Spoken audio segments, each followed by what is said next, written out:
Buenas tardes, buenas noches. Les damos la bienvenida a la sexta y última conferencia magistral del ciclo internacional organizado por el Museo del Holocausto de Buenos Aires, La Humanidad Quebrada, realizado por los 80 años de la Operación Barbarroja y el inicio de la Shoah. La conferencia de hoy, videograbada, es sobre la negación y distorsión del Holocausto y tendremos el gran honor de escuchar al maestro y eminencia en la temática, profesor Yehuda Bauer. Al finalizar la conferencia realizaremos una conversación y tomaremos las preguntas del público junto con la doctora Eugenia Carbone, representante del Auschwitz Institute para América Latina. En nombre de la dirección del museo que compartimos junto con Fabiana Mindlin, queremos agradecer nuevamente y en esta ocasión por última vez al excelente equipo que trabajó en el diseño de estas jornadas, en la curaduría, a Bruno Garbari y Marcia Raz, que han hecho todo el diseño de contenidos de este ciclo, a Eliana Ambra, Jonathan Epstein, Brenda Fischer y Gabriel Merlo, que han realizado una maravillosa tarea tanto en la programación, en la comunicación y en la realización de estos encuentros. Y por supuesto a todo el gran equipo del Museo del Holocausto de Buenos Aires.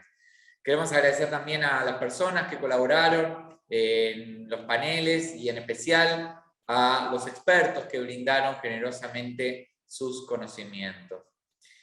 Hoy escucharemos al profesor Yehuda Bauer, que es profesor emérito de Historia y Estudios del Holocausto en el Instituto Abraham Ambram de Estudios Judíos Contemporáneos de la Universidad Hebrea de Jerusalén y asesor académico de Yad Vashem. Bauer habla con fluidez checo, eslovaco, alemán, hebreo, yiddish, inglés, francés y polaco. Nació en Praga en 1926. Su familia emigró a Israel en el año 39. Después de completar la escuela secundaria en Haifa, asistió a la Universidad de Cardiff, en Gales, con una beca británica. Al regresar a Israel, se unió al Kibbutz Shoval y comenzó sus estudios de posgrado en la Universidad Hebrea. Recibió su doctorado en 1960 por una tesis sobre el mandato británico en Palestina. Al año siguiente comenzó a enseñar en el Instituto de Estudios Judaicos Contemporáneos de la Universidad Hebrea de Jerusalén. Fue el editor fundador del Journal of Holocaust and Genocide Studies. Bauer ha escrito numerosos artículos y libros sobre el Holocausto y el genocidio. En el año 98 recibió el Premio Israel, el premio civil más importante de ese país, y en 2001 fue elegido miembro de la Academia de Ciencias de ese país. Bauer se ha desempeñado como asesor del Grupo de Trabajo para la Cooperación Internacional en Educación, Memoria e Investigación del Holocausto, la IRA, y como asesor principal del gobierno sueco en el Foro Internacional para la Prevención de Genocidio. Los dejamos a continuación con el gran maestro, doctor y profesor Yehuda Bauer para dar comienzo al evento de hoy. Muchísimas gracias por acompañarnos. I want to deal with two issues that are connected with each other. One is the denial of the Holocaust, as the other is the distortion of the Holocaust. Now, of course, the Holocaust was an unprecedented event. It contained elements that are not present in any other genocide in history, as far as I can tell. So because it was so unprecedented, the denial that it happened came rather naturally. People who committed it thought that nobody would ever believe that they did what they actually did. And survivors of the Holocaust tell us that during the period itself, they were told, not once, not twice, but quite a number of times by Nazis that even if you survive, nobody will believe you, because what happened here is something completely so out of the ordinary that nobody will think that you are telling the truth. So Holocaust denial actually started within the Holocaust itself. Immediately after the Holocaust, it became known. In other words, slowly, in different ways, the story of what happened began to move and to become known. And the people who committed it and were not sentenced by the Allies immediately after the war fled, including rather large numbers to Argentina. Nazis who managed to get to Argentina, to Brazil, and other South American countries, and then declared that all the stories that the Jews are telling about the Holocaust are an invention, and that in actual fact, if there was killing of Jews, it was part of what was happening to many other groups during the war. So there is immediately after the war, you have a denial. But this then spread, not only amongst people who committed it, and the first serious denial of the Holocaust was actually done by left-wing people, especially in America and France. In America, it was a man by the name of Barnes, B-A-R-N-E-S, Harry Elmer Barnes, who was opposed to the entry of the United States into the war. He was anti-communist, and he thought that the proper thing for the Americans to have done was to join with the Germans against the Soviet Union. And therefore, he said that it's quite impossible that the Germans committed the things that they were accused of. And he was no friend of the Jews anyway. And so immediately after the Holocaust, Barnes said that he could not believe that the Germans, who were anti-communist and should have been supported by America, were committing these terrible crimes. And in France, there were two people, especially one of them, a very important one, Paul Rassignet, who was a socialist member of the French Parliament. And he had been arrested by the Germans for being part of the French Resistance. And in actual fact, he was also involved in helping some Jews escape from France to Switzerland. He was arrested by the Germans and put into concentration camps, but he was treated very nicely, very mildly. And he said, yes, there were terrible things happening in the concentration camps, and that was very bad. But the Germans, on the whole, were cultural people, and this story about what's happening, the gas chambers and all that, was absolutely impossible, couldn't have happened. And he was followed in France by others. And then it turned to a right-wing denial, and that became very, very central, very important.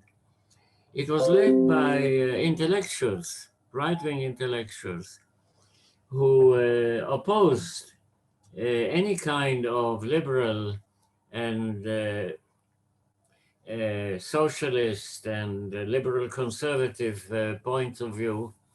And they said what their predecessor had said. They said that the Allies should have joined Nazi Germany in the war against the Soviet Union. And therefore, Nazi Germany had to be justified. Now, you couldn't justify Nazi Germany if Nazi Germany had committed a terrible crime like the Holocaust. So obviously, the Nazis did not commit it. And the stories about gas chambers and millions of Jews having been killed must be an invention, cannot be true. And this spread. Now, in the Americas today, in Europe, the idea of denial of the Holocaust is something that is concentrated on the West, in the two Americas, North and South and Center, and Europe. But that's a mistake, because denial of the Holocaust today is centered mainly in some, not at all in all, in some of the Muslim countries, where the radical Islamist attitude takes over the denial of the Holocaust in two forms.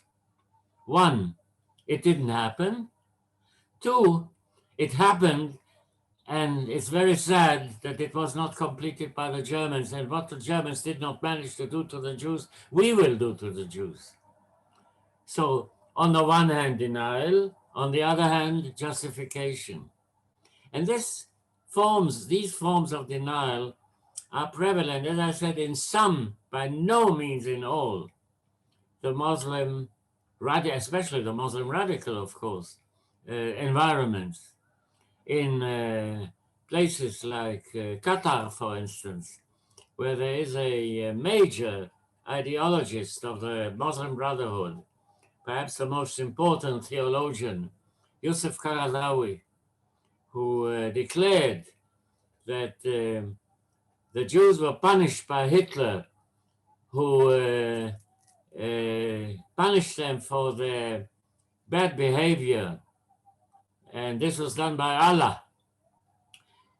But it was not completed. And radical Islam will complete it with the will of Allah and murder the Jews. So you have that kind of denial and justification in the Muslim world.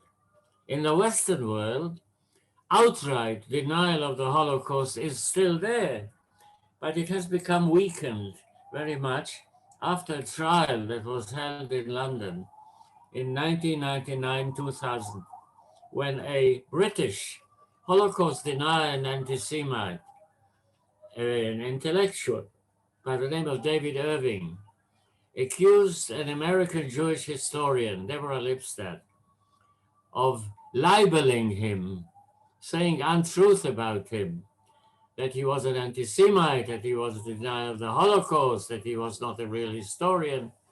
And he accused her before a British court. Now, the defenders, in other words, Deborah Lipstadt's lawyers, did not bring along any testimonies because Irving was defending himself. And they did not want him to interrogate her survivors. So they brought experts who showed, first of all, that the Holocaust had happened, and second, and very importantly, that Irving was not a real historian, and he was lying all the way through, and that he was a real anti-Semite, and they showed it through what he had done, what he had written, and so on. And the judge in the trial, Lord Justice Gray, a real British judge, you know, a real Briton, he delivered a verdict in which he said that Irving was a liar, an anti-Semite, a Holocaust denier, the Holocaust had happened, and he punished him. He was forced to pay. And after that, the outward denial of the Holocaust in the West has deteriorated. In other words, it still exists, including in Argentina. But it is not a central thing. You can't really deny the Holocaust anymore in a sort of a public way. As I said, I must repeat this. It is still happening, not only in South America, first and foremost in North America, in the United States, and in some European countries. In the European countries, much less. You cannot really deny the Holocaust in Europe. It happened before the eyes of everyone. And so there is the question of denial. Now, the denial is one thing. Distorting the memory of the Holocaust is connected with it, but it's another thing. What do I mean by distortion? Now, you see, it is perfectly correct to say that the Holocaust started in Germany ideologically, the Nazi anti-Semitism, the organization, the propaganda, the Einsatzgruppen, the murderers, the gas chambers, all that was organized by Germans. But without the support of smaller or larger numbers of people in all the occupied countries of Europe, in all of them with one exception. The one exception is Albania. In all of them, there were smaller groups or larger groups, sometimes majorities, sometimes minorities, that supported the Germans, either by a friendly indifference, in other words, you are killing the Jews, it's not nice, but it's okay for us, or supporting the Germans in many ways.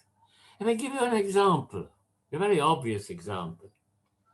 We are going to remember the Warsaw Ghetto Rebellion on April 19, when the anniversary of the outbreak of the Warsaw Ghetto Rebellion.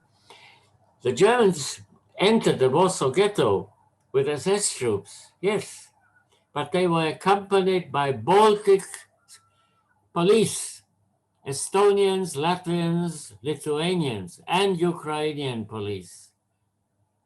It was not only Germans, you see, it was others as well. Now, today, in some of the countries, governments, and in other countries, not governments, but non-governmental organizations of different kinds who don't like Jews, are saying, well, yes, the Holocaust happened and it was terrible. Yes, sure. But it wasn't we who did it. It was only the Germans who did it. We tried to save Jews, you know, and it was very difficult to save them because they didn't want to be saved.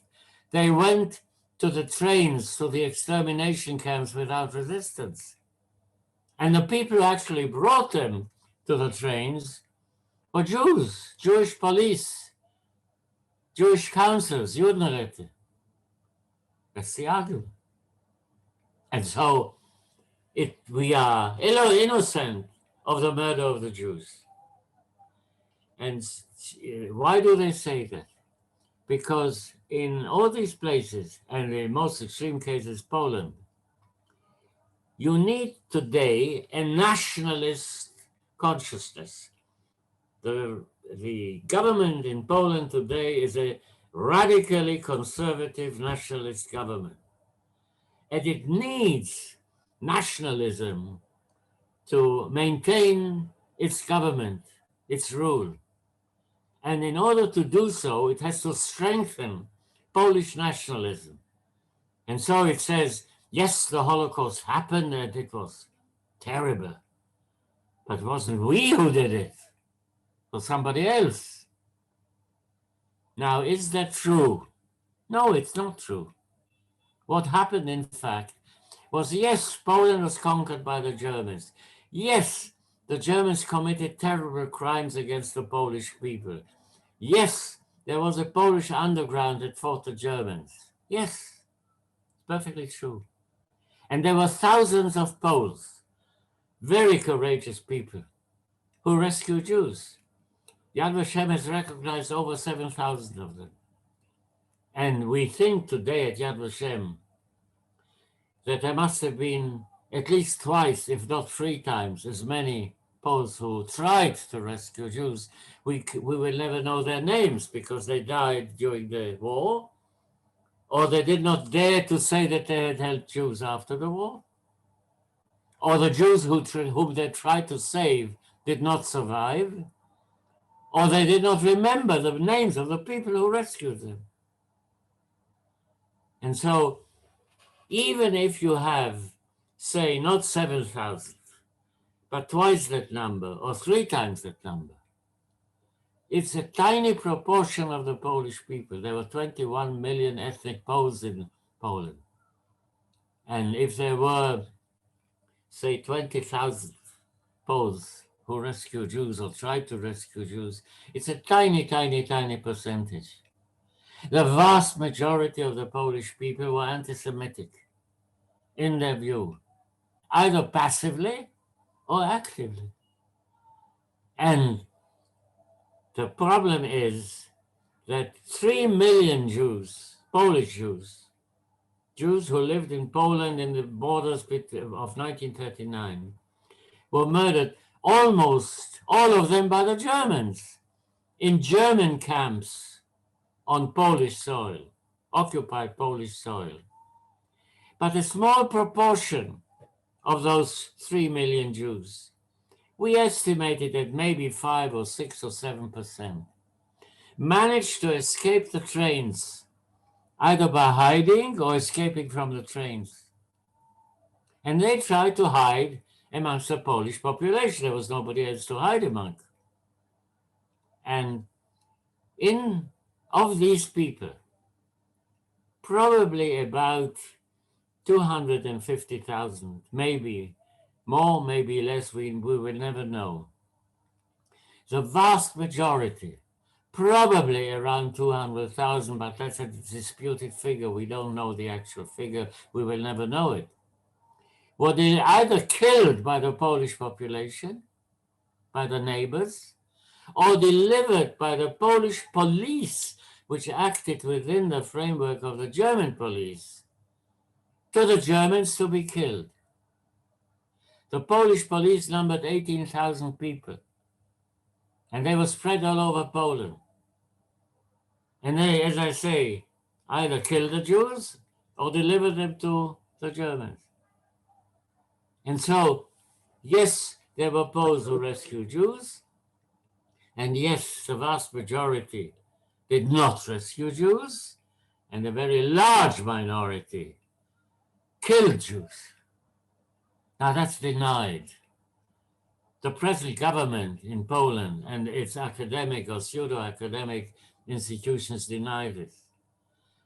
But why? Why do they deny it? Because you need to strengthen Polish nationalism. And if the past does not justify wonderful ethical behavior of the Polish people, all the Polish people, then you invent a past that never was. You create a usable past. What do I mean by a usable past? A past that can be used to fortify Polish nationalism. Against who? Externally against the Russians, and there's a terrible mutual accusation between Poland and Russia regarding the Holocaust. The Russians accused the Poles of having been anti-Semites and murdered Jews, and the Poles accused the Russians for having agreed for a neutrality pact with Nazi Germany and therefore caused the war which caused the Holocaust. So they accused each other of anti-Semitism. That's one thing. But the main attack of the present government in Poland is against the liberal Polish intelligentsia. Because liberal Poland has a tradition. It's a wonderful tradition.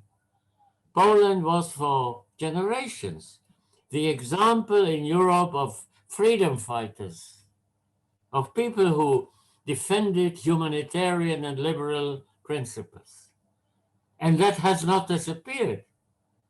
And when I'm telling you the story now about what actually happened in Poland, the evidence that I'm presenting to you was not uncovered by Jewish historians or Israeli historians for that matter, but by Polish historians, liberal Polish historians, wonderful academic people who with great courage, are publishing their findings.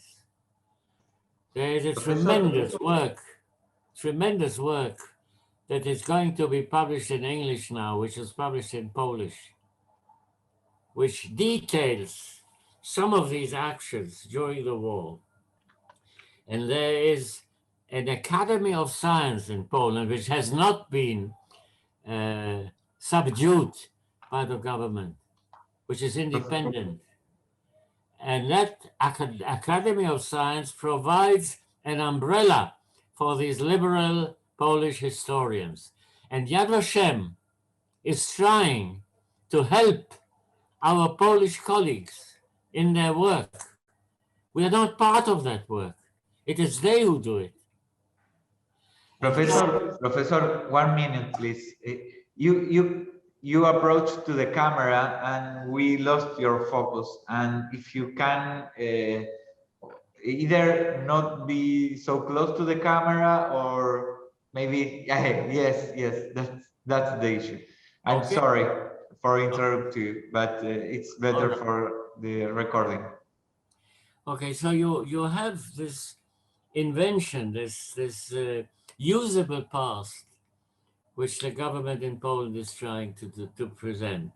Now, this is a major issue. And the problem that I have, for instance, and not only I, Yad Vashem has, is that the Israeli government is supporting the Polish government.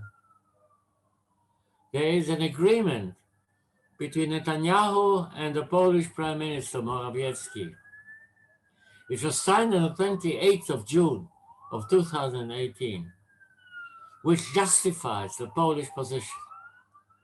And Yad Vashem came out for the first time in its history in a political declaration connected with it, saying that this is untrue. We published this on the 5th of July, 2018. So this has become a political issue. And it is a problem not only in Poland, it's obviously a problem also with us in Israel. And so you see, you have this kind of a distortion of the Holocaust, which is a danger to the memory of the Holocaust altogether. Now, it's not only Poland. Now, why did I concentrate on Poland? The reason is very simple. The total number of victims of the Holocaust, Jews who died as a result of Nazi policies, is between 5.6 and 5.8 million, not 6 million. That's a German invention. Of these, 3 million were Jews who lived in Poland before the war. So the majority of the victims of the Holocaust are Polish Jews. That's why Poland is important. But it's not only Poland. In Hungary, you have a similar situation with a different angle, where the Hungarian police, the gendarmes, the administration, the government, during the Nazi occupation of Hungary, but it wasn't the Germans who did it, it's the Hungarians who shipped the Jews to Auschwitz. There were only about 150 Germans there. And the whole thing was done by Hungarian gendarmes, Hungarian administration, and so on and so forth. You have today an attempt in a place like Slovenia to say something similar. In Croatia, it was the local fascist organization that murdered the Jews. The Germans looked at it with approval. They said, that's fine. But it wasn't the Germans who did it. It was the Croatians who did it. Now, that's a problem in Croatia. Not everyone, of course, justifies this.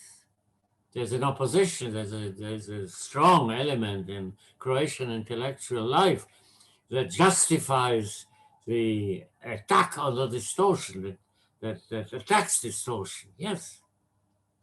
But it's a problematic issue.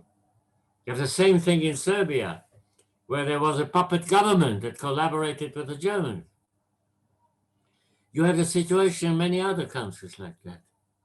In France, in Holland, even in Denmark, you know, in Denmark, where the Danish population saved the small Jewish community of over 7,000 Jews to Sweden. Sweden agreed publicly to accept them. And it's perfectly justified to say that the Danish people, those who met with Jews, tried to rescue them. But there was a Danish Nazi party, and the Nazi Danes collaborated with the Germans in trying to find the Jews. Not only that, Danish historians have found that 6,000 Danish citizens, 6,000, volunteered to the SS, were part of the Waffen-SS, served on the Eastern Front. They did not kill Jews because by the time they got there were no Jews left there. But they were part of the Waffen-SS. Now, in Denmark, you can do that.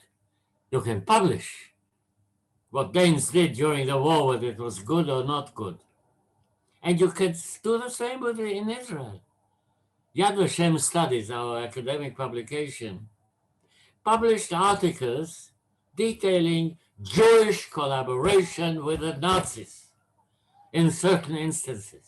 Yes, nobody objected to it. It was academic work, freedom of expression, freedom of publication. Not everyone was wonderful and terrific, not even the victims. And so we have to say the truth, because that's what we are committed to. So when we deal with distortion, we have to say our main purpose is to say as close to the truth as possible. We will never know the whole truth. That's quite sure, quite clear. But as close to it as we can. Now this is true, should be true, of your museum, of your community, of the people amongst whom you live, who are together with you citizens of a country. And this is true of all other similar groups, similar communities elsewhere, but also of places where there are no Jewish communities, where we are dealing, and we are dealing, with people who had no contact with Jews, not then, not now, but want to know as close to the truth as possible. There are today 5 Chinese universities where the Holocaust is taught. In Senegal, in Africa, they are creating a museum on the Holocaust. In India, they are teaching the Holocaust in high schools. This is no longer a question of Jews. This is a question where the Jews, the specific nature of the Holocaust, the Jewish nature, is part. It is there, it's very specific, very Jewish. And because of that, it's part of a universal issue. Bueno, un honor, un placer escuchar al doctor Yehuda Bauer. La verdad es que es un lujo cerrar este ciclo de conferencias con la participación del doctor Bauer sobre la negación y la distorsión del Holocausto. Y no hace falta agregar, pero me gustaría recuperar para iniciar esta conversación, gracias Eugenia, con la doctora Eugenia Carbone, para quienes se sumaron recién, la representante del Instituto Auschwitz para América Latina. Y el doctor Bauer expresa muy bien que la negación del Holocausto, si bien todavía existe y todavía es un problema global, no solamente de Occidente, y pone énfasis en ello, se está debilitando por varios motivos, y pone como un momento clave el juicio de David Irving a Deborah Lipstadt y cómo eso resultó en la sentencia desfavorable para Irving, y cómo a partir de allí la negación del Holocausto pasó a ocupar un segundo plano, y que el mayor desafío para quienes trabajamos en la educación del Holocausto, en la memoria y en la prevención de genocidios, actualmente es lidiar con la distorsión de la temática, que viene acompañada de lo que llamamos la banalización. El profesor Bauer puso énfasis en la problemática en Europa, ¿no? Sobre todo en países como Polonia, y también dio ejemplos de Croacia, y dijo algo, para eso aprovecho uno de los comentarios que aparecieron en las preguntas, ¿no? Dijo que en mayor o menor medida todos los países de la Europa ocupada o aliados de los nazis tuvieron grupos más grandes o más pequeños de colaboración con los nazis en perpetrar el genocidio, excepto por Albania, ¿no? Albania fue el único país de la Europa ocupada que terminó con más judíos en la guerra de los que había comenzado, y el único país de mayoría musulmana, también vale destacarlo, que protegió totalmente a los judíos y que no tuvo en su interior ningún grupo que podríamos llamar colaborador. El resto de los países dice que en grupos más grandes o más pequeños tuvieron colaboración con los nazis, y que la distorsión actualmente está centrada en esta memoria actual sobre el pasado relacionado con el Holocausto, y una revisión que reacomoda de algún modo los hechos y que los distorsiona para favorecer o para limpiar un poco, entre comillas, la narrativa nacional local. Bueno, en ese sentido, trayendo un poco el desafío para lo que es Latinoamérica y específicamente para la Argentina, tal vez no es tanto ese problema porque Latinoamérica se mantuvo distante del fenómeno de la Shoah, y que aquí la mayor problemática no es tanto la distorsión, si se quiere, intencional o histórica de la verdad del Holocausto, sino lo que llamamos la banalización, ¿no? La utilización del Holocausto y de sus símbolos, de Auschwitz, de Goebbels, de Hitler, del fenómeno nazi, para banalizarlos, para abaratarlos, para acusar a los rivales políticos, ¿no? Acusar a alguien de ser como Goebbels o como la Gestapo. Son fenómenos de la actualidad que presentan desafíos para nuestras instituciones, presentan desafíos para la sociedad, para la memoria, en unas sociedades donde las redes sociales viralizan de modo muy rápido una declaración de un político, de un famoso, de una persona o de un grupo que utilizan o mal utilizan el Holocausto para llevar agua para su molino, para decirlo mal y pronto. También debemos lidiar con la distorsión que señala Bauer, con aquellos que intencionalmente buscan minimizar el Holocausto, minimizar los efectos y minimizar la historia. Y también debemos lidiar lamentablemente con la negación. El propio profesor Bauer lo dice, pero como dijimos al comienzo y como él lo explicó maravillosamente, es un fenómeno que hoy en día, por suerte, no es creciente, sino decreciente. Así que, habiendo hecho esta introducción, Eugenia, me gustaría empezar esta conversación con tu visión y con el intercambio que podamos hacer. Sí, no, gracias Jonathan. Además agradecer también este espacio, un poco como mencionaba Jonathan, como representante del Auschwitz Institute para la prevención de genocidio y atrocidades masivas. Y específicamente trabajando en América Latina, es interesante poder no solo participar de esta conferencia, sino también participar de diferentes espacios donde se puede hablar y se puede analizar un poco estos fenómenos. Como organización que trabaja particularmente en lo que es la prevención de genocidios, la prevención de atrocidades masivas, creo que el análisis, o al menos la identificación de la distorsión, la negación, la banalización, como vos mencionabas, es vital porque es parte de la responsabilidad, del compromiso que tenemos cuando hacemos prevención. Nosotros trabajando o haciendo estudios, incluso desarrollando metodologías, identificamos estos fenómenos que efectivamente en más o menos se están dando en la actualidad, como lo que, y los denominamos factores de riesgos. Son esas señales de alerta que hay que mirar, que hay que escuchar, que hay que analizar, para evitar que escalen, evitar que se viralicen, evitar que permeen y logren efectos nocivos dentro de nuestras sociedades contemporáneas. Con lo cual, creo que esta conferencia, nada más y nada menos, que dada por el profesor Bauer, es de suma importancia y de mucha actualidad en nuestro trabajo y en nuestro trabajo en la región.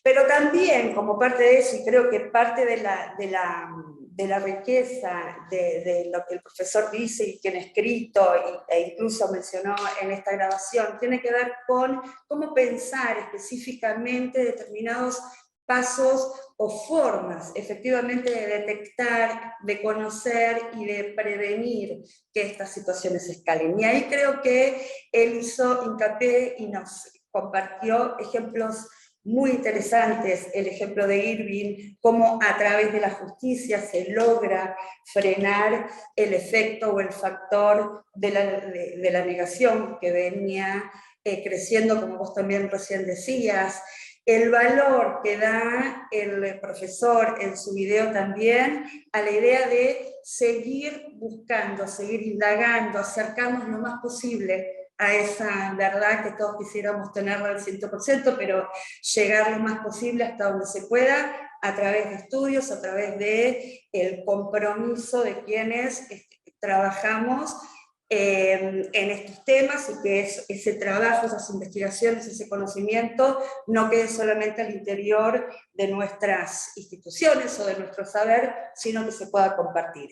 Ahí el ejemplo de publicaciones, el rol de la academia, el rol de los museos también como pilar de la memoria, pilar de testimonios, pilar de la conmemoración incluso para víctimas y sobrevivientes, es vital, y creo que también construyen ejemplos específicos de cómo se puede hacer efectivamente un trabajo de prevención, un trabajo de no permitir que estos factores de riesgo escalen al punto de seguir haciendo daño en nuestras sociedades. Y ahora yo también aprovecho y menciono, porque ahora venimos también de cerrar una actividad muy interesante para América Latina que tuvo lugar y muchos de los colegas seguramente nos están acompañando, y creo que el concepto de no trabajar aisladamente, el concepto de identificar instituciones, personas, publicaciones, ámbitos académicos que estén trabajando en estas cuestiones, hacen a la idea de seguir, de fortalecer este trabajo en prevención, de fortalecer la idea de generar redes de trabajo y efectivamente para poder contrarrestar el crecimiento o la aparición de estos factores de riesgo como los que mencionaba el profesor Bauer.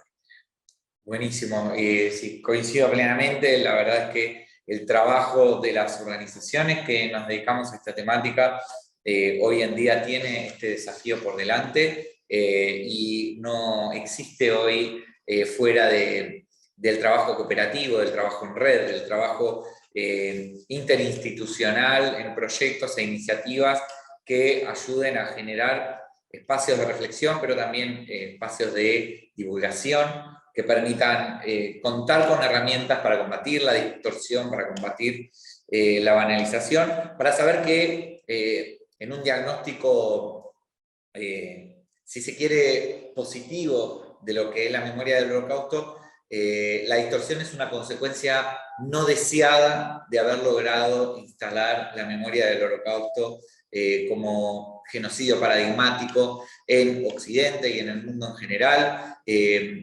La lucha, sobre todo, de los sobrevivientes que han hecho a lo largo de décadas para instalar la importancia de la memoria del Holocausto ha abierto las puertas para no solamente la prevención de genocidios, que es un tema central del Instituto Auschwitz, sino también generar conciencia sobre la problemática de los genocidios, la historia de otros genocidios y crímenes contra la humanidad del pasado reciente y sobre todo del siglo XX, que ha abierto las puertas para la memorialización, la concientización y ha brindado herramientas a nivel global que han sido y siguen siendo aprovechadas para, más que nada, fortalecer las políticas de derechos humanos. Aquí hay una pregunta que vamos a tomar del público que tiene que ver con el... se mueve la cámara, perdón. Que tiene que ver con el... sí, perdón.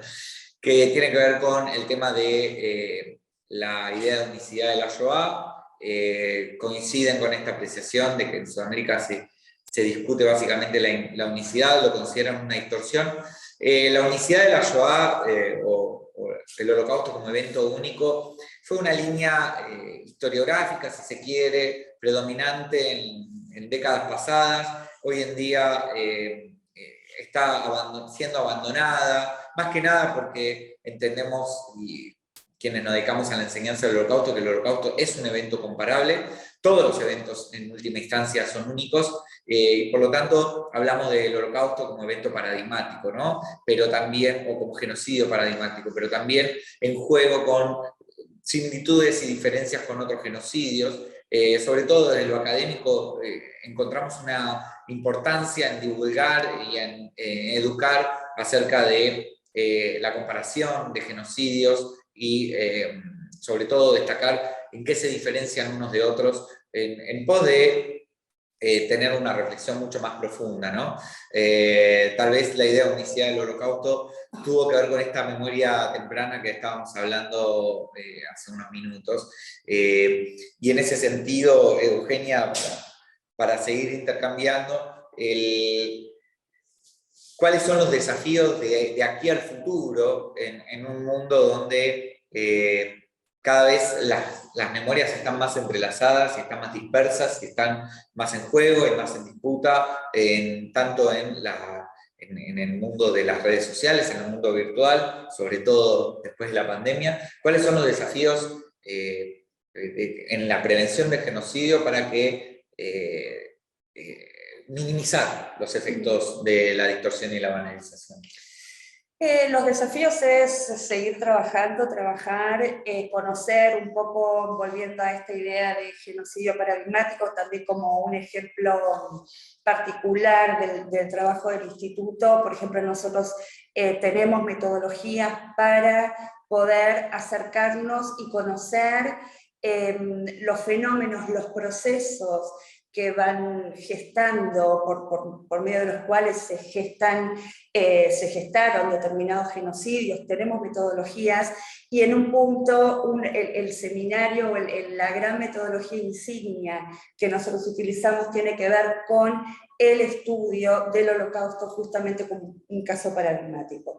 Creo que eso, como idea de prevención, es una de las principales uno de los principales desafíos o parte de la agenda necesaria es seguir conociendo, es seguir abriendo espacios para que cada vez más gente, más actores dentro de nuestras sociedades conozcan aquel pasado, puedan incluso comparar algunos de los elementos de aquel pasado, de aquellos pasados o de aquellos genocidios del pasado, para identificar desafíos concretos y precisos que pueden estar asoltándonos ahora en esta realidad. Con lo cual, estos espacios de capacitación, espacios de interacción, espacios de reflexión entre diferentes y cada vez más personas, más actores dentro de nuestras sociedades, es vital para poder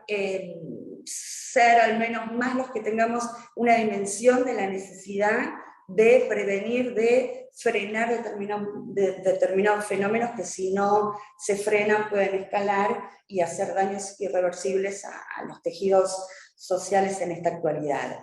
Y de nuevo, aunque me voy a volver reiterativa, yo creo que el trabajo en red, el trabajo en conjunto, la identificación de quiénes están trabajando en esto, quiénes más pueden trabajar en esto, quiénes están dispuestos a llevar adelante un compromiso justamente para esta idea de prevenir estos fenómenos, también es parte de un desafío y una necesidad, hasta un mandato que tenemos todos para poder desplegarlo en la actualidad en nuestras sociedades y países. Sí, y no es casualidad que la Alianza Internacional para la Memoria del Holocausto, la IRA, haya tomado el tema de la distorsión y de la banalización como un eje central del trabajo, de la cual el profesor Bauer es asesor académico honorario, no me acuerdo del título exacto, y bueno, aprovecho, Eugenia, para compartir una pregunta que tengo la respuesta, pero te la paso a vos, que es: ¿no consideran que el genocidio armenio constituye un precedente para el genocidio judío? Así que...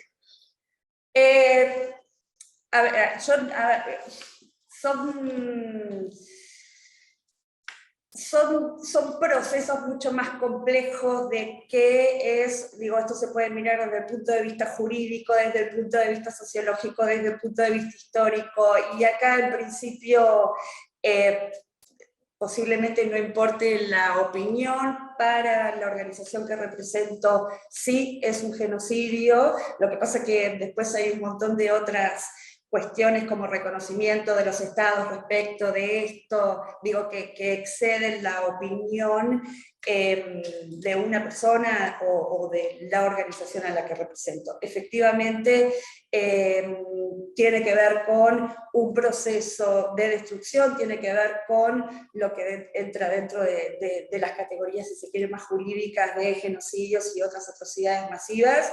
Y también parte del trabajo de prevención, parte del trabajo que incluso es un deber de la comunidad internacional, como parte de todo el desarrollo que efectivamente la comunidad internacional hizo y sigue haciendo, pero parte de los desafíos, y lo cuelgo también con la otra pregunta, parte de los desafíos es garantizar que también la comunidad internacional trabaje, reconozca, mire y no deje de lado la observación y el reconocimiento de estos fenómenos para poder consolidar la necesidad de seguir previniendo que esto suceda en el futuro. Sí, y va en sintonía con otra pregunta que tiene que ver, o otro comentario que tiene que ver con si se niega también el holocausto o el genocidio armenio, así como también los crímenes perpetrados por la última dictadura cívico-militar en la Argentina. Sí, lamentablemente el fenómeno de lo que se llama negación es un fenómeno de todos los crímenes perpetrados, y en general son quienes justifican aquellos crímenes, quienes justifican a los perpetradores, a los asesinos, a los criminales, quienes sostienen esa negación. Y por supuesto que la negación y la banalización de todos los crímenes contra la humanidad, de todos los genocidios, es una problemática y un desafío para todos quienes estamos comprometidos con la memoria y con los derechos humanos. Así que por supuesto que son problemáticas crecientes, son desafíos integrales, porque en general son grupos que coinciden entre sí en su visión del mundo, y por lo tanto es importante en un mundo donde cada vez más las voces de millones son cada vez más conocidas, poder estar alertas, poder estar proponiendo contenidos, proponiendo información actualizada, diversa y cercana a la verdad, como decía Eugenia, tomando la idea del profesor Bauer, ¿no? De esta aspiración, esta pretensión de verdad que tiene el mundo de la historia, pero por sobre todo siendo conscientes que cuando él habla de verdad estamos entendiendo la verdad en términos de verdad científica, ¿no? De lo que se conoce hasta ahora y de la validez científica, no de aquellos que intentan bastardearla o distorsionarla con argumentos que, como dije antes, buscan llevar agua para su molino. Bien, creo que por aquí hay una pregunta que ya está respondida por el museo, que la repitieron. El doctor Bauer lo que dijo respecto de Albania es que no hubo ningún grupo, ni grande ni pequeño, de albaneses que hayan participado del exterminio. Y me parece interesante el caso de Albania y el caso de Dinamarca, que es mucho más conocido y que lo tomó el profesor Bauer, y que creo que es interesante en términos de cómo se construye la memoria histórica. Él puso en relieve y destacó la valentía y el coraje de los daneses que salvaron y protegieron a los judíos enviándolos a Suecia, destacando también la predisposición de Suecia en el año 43 de recibir judíos. Pero aún así, en aquella sociedad danesa también hubo daneses voluntarios en las Waffen-SS, con lo cual esta investigación histórica de un fenómeno tan complejo y tan grande como el Holocausto todavía está brindándonos información, y eso nos permite también tener recursos para enfrentar la complejidad, ¿no? Total, y en esto creo que al final de la conferencia el profesor también nos invita a seguir explorando, seguir buscando y seguir conociendo, porque es parte de justamente poder afrontar los desafíos primero conocer para no volver a repetir, por supuesto, y además tener una visión crítica, poder analizar estos desafíos actuales a la luz de cómo suceden en nuestra actualidad. Con lo cual creo que desde ese lugar la invitación, la convocatoria del profesor es como para nosotros hasta un mandato que tenemos que seguir haciendo. Acá hay una pregunta para vos, Eugenia, para ir cerrando. ¿Cuáles consideran que son los fenómenos que sería necesario frenar en la actualidad? Si podrías dar algún ejemplo. Sí, a ver, cuando nosotros identificamos esto, aun cuando escapa posiblemente 100% de las cuestiones que tienen que ver con la distorsión, la negación, yo creo que de todos modos están relacionadas. Yo creo que al menos nuestro continente, nuestra región, atraviesa determinados riesgos muy patentes y muy latentes que tienen que ver con combatir efectivamente la discriminación, la xenofobia, el antisemitismo. Creo que si nosotros nos enfocamos también a mirar quiénes son los grupos particularmente vulnerados por la discriminación, por la xenofobia, por el antisemitismo, podemos establecer una noción de dónde tendríamos que prioritariamente trabajar y también una idea de qué herramientas desplegar efectivamente para combatir esos actos y también para evitar que esos actos escalen a puntos más críticos.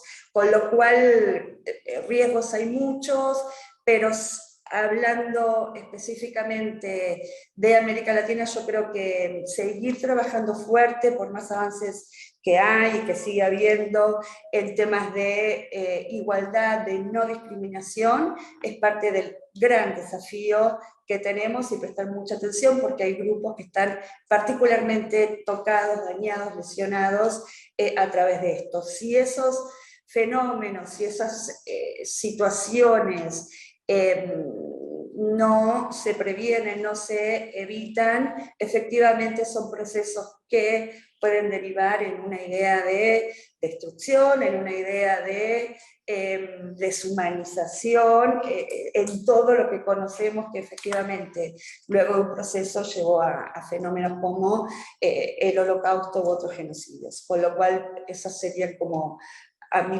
punto de vista y el de mi organización, cuestiones que tendríamos que prestar particular atención hoy en día.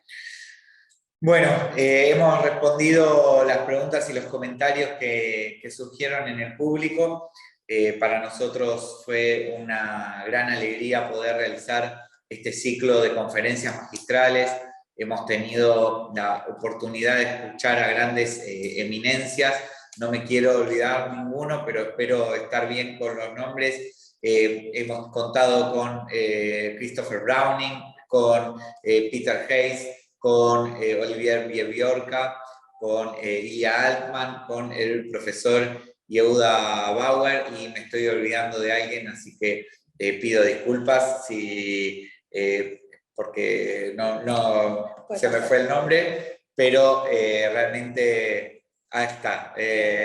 Christian Gerlach, muchas gracias desde el museo, siempre atentos, y Christian Gerlach, para nosotros ha sido un honor poder hacer este ciclo con el auspicio del Auschwitz Institute, y felicitar y agradecer nuevamente al equipo maravilloso del Museo del Holocausto de Buenos Aires, agradecerte, Eugenia, por este cierre y esta conversación, decirles que la distorsión y la banalización del Holocausto son fenómenos que lamentablemente llegaron para quedarse, por lo cual crear herramientas para combatirlo es desafío contemporáneo de nuestra generación y de nuestras instituciones. Y por último, esperamos pronto poder dar coordenadas de cuándo este ciclo estará disponible de forma online. Agradecer a todos nuevamente los que trabajaron para hacerlo posible, y esperamos pronto dar nuevas novedades del ciclo que realizaremos de conferencias magistrales el año que viene. Les deseamos un muy buen año para todos y para todas, muy felices fiestas. Ya no habrá nuevas conferencias en 2021 de este estilo, así que damos por finalizado este maravilloso ciclo. Muchísimas gracias por acompañarnos detrás de la pantalla, que tengan muy buenas tardes, muy buenas noches. Muchas gracias, Eugenia.